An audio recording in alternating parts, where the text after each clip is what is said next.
Hi friends, तर मुंबई पोलीसमध्ये विचारलेला आपण रिझनिंगचा एक डायरेक्शनचा एक एक्झाम्पल घेऊ. तर पटकन तुम्हाला सांगतो.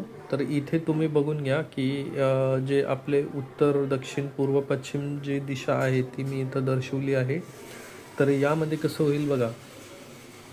तर रोहित रोहित पूर्वेकडे 5 किलोमीटर चालत गेला, तर तो पूर्वेकडे गेला 5 किलोमीटर. तिथून तो डावीकडे वळाला. डावीकडे वळाला म्हणजे तो कुठे जाईल? आता वरती जाईल. इथून तो कुठे गेला? डावीकडे वळाला. ओके.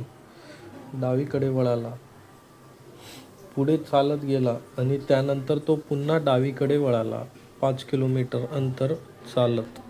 परत तो किती? तिथून परत डावीकडे वळाला आणि 5 किलोमीटर अंतर चालत गेला. आणि डावीकडे वळून 4 किलोमीटर अंतर चालत गेला. परत तो 4 किलोमीटर अंतर चालत गेला डावीकडे वळून. तर तो सध्या प्रारंभिक ठिकाणीपासून किती अंतरावर आहे? तर बघा, आपण बघू. रोहित पूर्वेकडे 5 किलोमीटर चालत गेला. पूर्व दिशा आपली ही इकडे आहे. ओके. तर तो 5 किलोमीटर चालत गेला. तिथून डावीकडे वळून तो 4 किलोमीटर डावीकडे वळाला म्हणजे त्याची उजवी बाजू खाली असेल आणि डावी बाजू वरती असेल.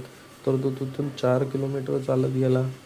त्यानंतर तो पुन्हा डावीकडे वळाला, तर त्याची डावी बाजू आता त्याचं तोंड वरती असल्यामुळे इकडे असेल आणि इकडं उजवी बाजू असेल. तो नंतर पुन्हा किती? 5 किलोमीटर चालला आणि डावीकडे वळून 4 किलोमीटर अंतर चालला. तर बघा, इथून तो परत आता डावीकडे वळाला. त्याचं तोंड इकडं असल्यामुळं त्याची उजवी बाजू इकडं असेल आणि डावी बाजू खाली असेल. तिकडून तो परत 4 किलोमीटर चालला. तर त्यांनी विचारलं आहे प्रारंभिक ठिकाणापासून किती अंतरावर. आता त्याचं प्रारंभिक ठिकाण तर हेच होतं.